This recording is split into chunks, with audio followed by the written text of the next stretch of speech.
Wewetegereza obutambi obwoyiga ki teweerabira nti bungi mukamu bwakwatiddwa kamera za Uganda Police enketta bikolwa okwetooloola ekibuga ky'eggwanga ekikulu Kampala n'emiriraano era Uganda Police yabufulumizza olunaku olw'eggulu emisana n'ekigendererwa okuyamba abantu abawangaalira mu kibuga ky'eggwanga ekikulu Kampala n'ebitundu ebiriraanyeewo okubeera obulindala ku bubbi obupya obwazuuliddwa oba ababbi abatambulira ku bidduka nga ppikipiki emmotoka banyakula obusimu banyakula ssente banyakula obusawo era Uganda Police neekubiriza abantu obutakozesa ssimu nga bali ku nguudo singa kiba tekyetaagisizza okunyweza ennyo obusawo bwabwe nga bali ku nguudo n'obutabalanga ssente nga bali ku nguudo wano Uganda Police ngenda giwaawo obubonero 10 era mbabadde ttiiki zokka bwe kibanga omulimu gwa Uganda Police gwa kukuuma bannayuganda n'ebyabwe essaawa ne bwebeera nfu essaawa bwe zituuka kwe yafiira mu budde obwo ebeera namu mu bufunze nti essaawa tebeera nfu essaawa 24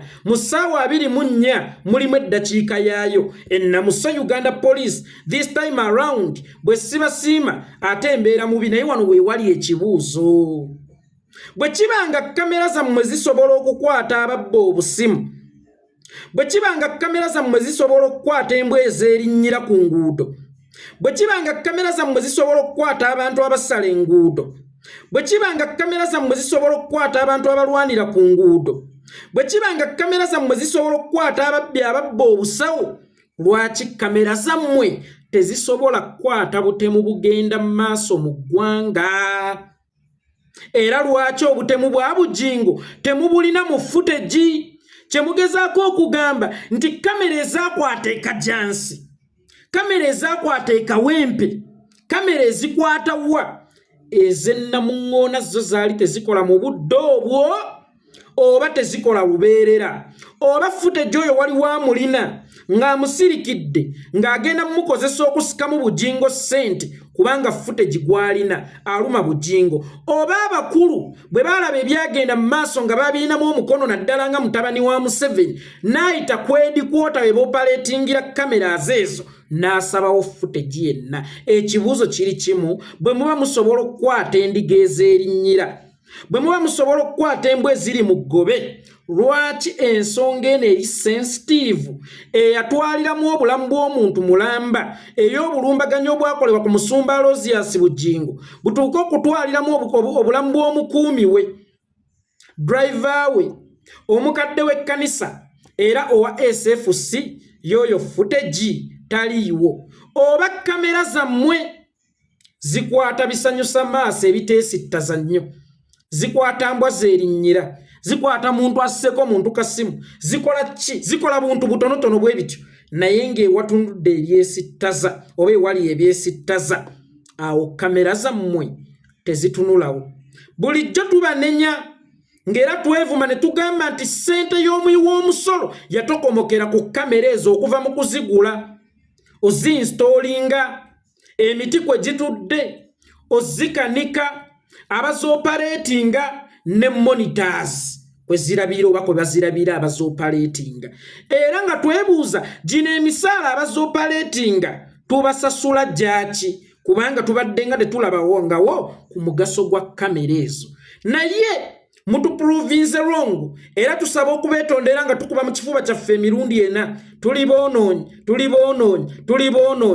boonoonyi twali bakyamu okulowooza nti tetwateeka ssente we tulaba nti kamera zitwateekamu obwesedde bwe ssente laazima tezirina mugaso mu ggwanga mutulazeeko nti kamera eziri ku nguudo zonna zikola then the question is where is the footage of Bujjingo zaataaka kubanga bwe mubange zasobola olabeka jansi ne zirabeka wempe wano Kinyana Mpindi ne Namuŋŋoona then mbuuza footage ali ludda wa kyemugamba zeze Namuŋŋoona tezakwata byagenda mu maaso zeze Namuŋŋoona tezakwata byagenda mu maaso era osobola okuŋŋamba nti omusumba ow'amaanyi ennyo nga Alozias Bujjingo ng'asukka ne ku ky'okubeera omusumba wabula ng'awuliziganya bulungi n'abakulu abatwala gavumenti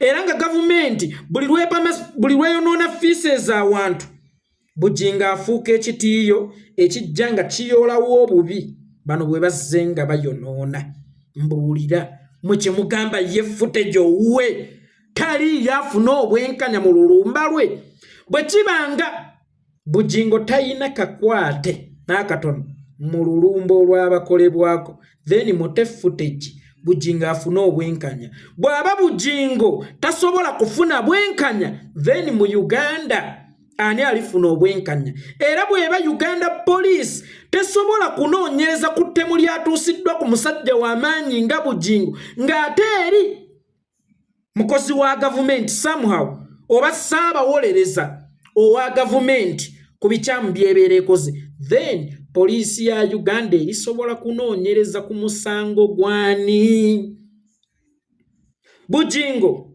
nga bw'ogamba nti tukkuba nga bw'ogamba nti tukwogerako lazima bw'oba okakasa nti tewali mu lulumba olwo guno gwe mukisa gw'okwejjeerera bw'oba okakasa nti byonna ebyakolebwa tobimanyiiko guno gwe mukisa gwa Alozias Bujjingo okwejjeerera bwe kibanga obulumbaganyi mwabufunira Namuŋŋoona ng'ekibuga Kampala kyonna kyetooloddwa kamera bulijjo ze tulowooza nti tezikola bulijjo ze tulowooza nti teziraba era bulijjo ze tulowooza nti tewali abeera ku monitor kulaba bigenda mu maaso mu kibuga Kampala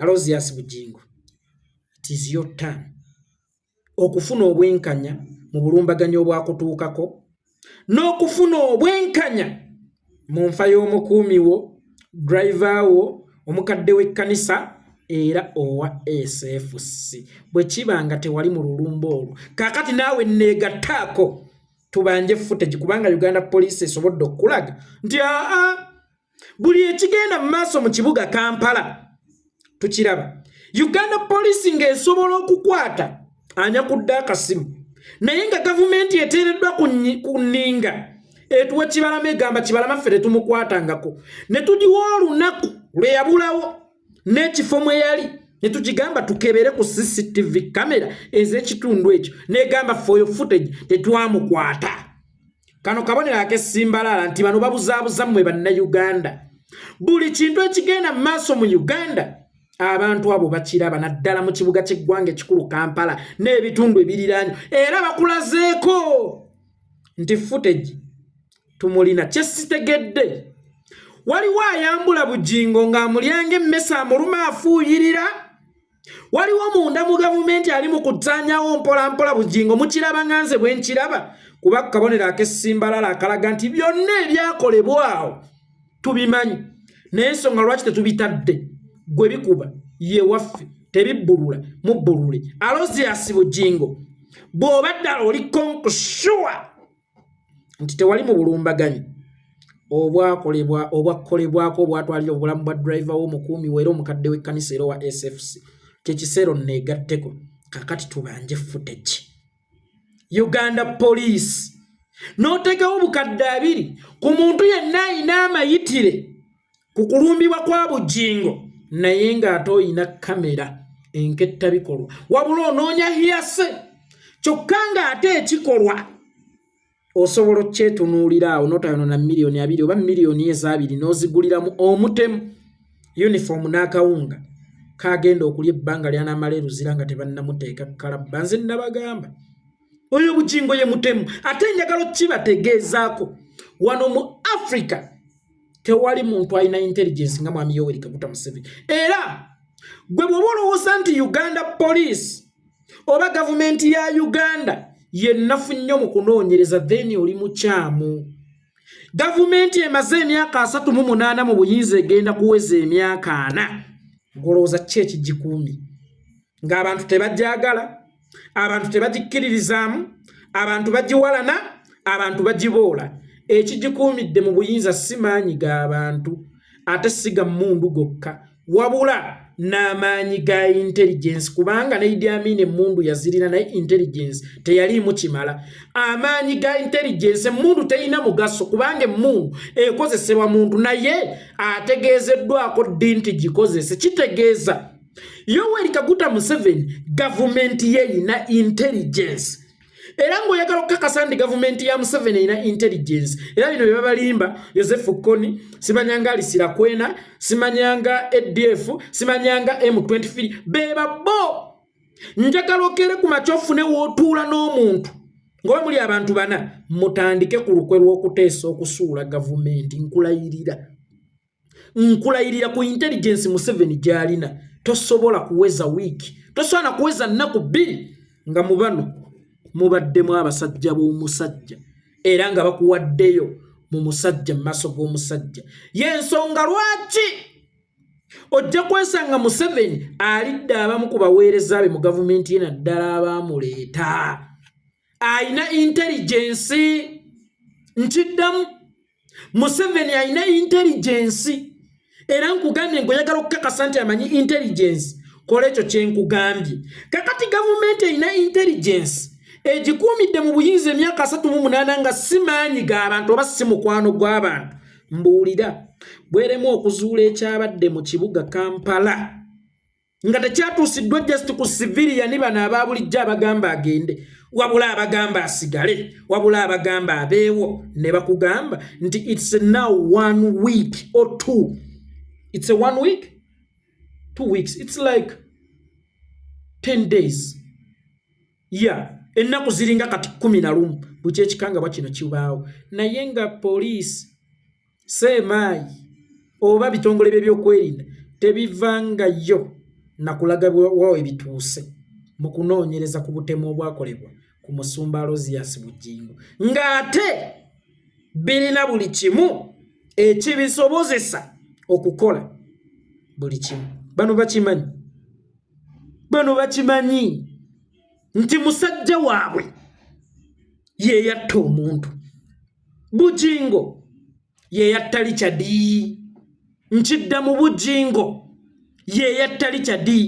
Nze mbawadde formula ennyangu ey'okuzuula ani yatta Richard oba ey'okuzuula obwenkanya eri Bujjingo, okuwa Bujjingo obwenkanya. Bujjingo nze bw'aba akakasa nti teyatta, kakati anneegatteko yonna gy'abeera katuutike, agatteko eddoboozi lye bayita twagala footage. Kuba Uganda Police etukakasizza nti buli ekigenda mu maaso mu kibuga Kampala n'emiriraano kyonna ekiraba, buli ekikolebwa bakiraba. Kati mbadde njagala ssebo Uganda Police onnyambe ompe ku footage ku byaliwo nga Bujjingo akankamulwa amasasi ebbaawarakata.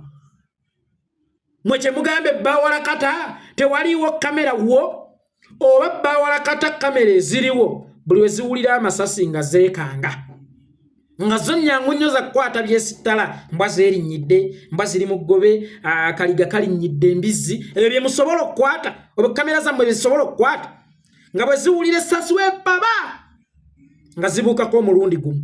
Bwe ziba nga zaabuukako awo ng'essasi livuze era tubagondezza, zisooke zeetegereze mu kifaawo baseddeeke zikyabaali bayimiriddewo okuswama okumala akabanga, oba zeetegereze ng'emmotoka etuuka booda ki eyagitambulirako era abaatambulirako baali bambadde obukookolo baali bambadde elementi oba baali open. Muzuuminge in, muzuuminge out. Bwe mukakasa nti musajja mmwe si mutemu, then mutuwe video era mulage bannayuganda omugaso gwa cameras. Nze wano oli ayinza okugamba Yekolera owala na Bujjingo, kasajja gwoberedde ki Bujjingo? Naye Bujjingo omusumba affe omulungi atugamba yalumbibwa, era olulumba olwo ne lubaako obulamu bw'omuntu gwe lutwala. Kati nnoonya bwenkanya eri Bujjingo, ne Bujjingo waba ayagala obwenkanya nga kakasa si yakikola, anneegatteko tugambe Uganda Police we need footage. We need video. Olyoka olengere. Ekyo bw'atakikola eno ye video ebalaga nti omusajja alina gwe yatta. Oba omusajja ye yatta driver w'omukuumi weera omukadde w'ekkanisa era wa SFC. Kati ekyo nkibagambye. Ekyo nkibagambye. Nze mwe bannayuganda nabagamba ekintu kimu. Ensonga y'omusango gwa Bujjingo oba obulumbaganyo obwakolebwa kwa Rosias Bujjingo mugimpe. Polisi ne bwetaagitwale gwe munnayuganda at least obeerenga eyo ng'otegedde omutuufu eyatta Richard. Ng'era otegedde nti tewali bulumbaganyi bwakolebwa nga bugenderedde kutwala bulamu bwa musumba. Wabula omusumba ye yakola obulumbaganyi ng'agenderedde okutwala obulamu bwa Richard. Uganda Police aideyayo mutuwe footage, mutuwe video. Kubanga kyo bulijjo tekitunuuliza maaso batuga waffe Uganda tuyina makolima ziddami, kamera za ddami, buli kimu kya makolima nga bwe system bwere ey'amakolima buli kimu kya makolima era nga tewali ateeka mulaka ku cameras eziri mu Uganda oba eziri mu kibuga Kampala n'emiriraano n'okwetoloola Uganda okutwalizaamu eziri ku nguudo. Naye tukakasiza zikola, zirina omugaso ate era zisobola otuyamba ennyo mu kumalawo obumenyi bw'amateeka. Okutukakasa nti zikola tutandikire ku eno keesi ey'amaanyi ennyo. Jjukira munnayuganda talina bwesiga eri Uganda Police nga ne Bujjingo mwali kuba alumwa masasi gamunuubula eno yonna. Ayina obulumi Ssenkubuge bwannyonnyola, nze Ssenkubuge luli yannyonnyola obulumi Bujjingo bw'ayina nange nenkaaba. Fulufiga buli lunaku lwe bakeera ku TV ne Ssenkubuge bafa kakasansi nti omusajja baamukuba. Nange kinnuma kye kiseera omusumba wange omulungi aweebwa obwenkanya. Amiina. Kubira Yesu engalo ez'amaanyi amagezi we gabeera gazze. Bwe kibanga Bujjingo teyali mu lulumba olwo tumuyambe tumuwe obwenkanya mutuwe footage mu kifo ekyo mu ssaawa ezo ku lunaku olwo nga balumbagana Bujjingo mwe mulabe oba Bujjingo teyakiriimu oba mwe muba mukakasa nti teyakiriimu nga naye akakasa nti teyakiriimu. Kakati mmwe muyingire mumanyi we mutandikira n'okubanga mwatunulawo dda ng'era bwenkakasa mwatunulawo dda. Footage either mumulina obanga abaavu yabagamba mu musangule. Bwe mubanga mwamusangula era ye mutaamutuwe. Nze nga ntuula wano ku Olusigge na kujjanga detective ngenda kujja ntadde ekyangwe ku mutwe ng'ekino ekyabalamuzi. Ekyo ekyangwe ng'ekyanita Amongi ne ba Justice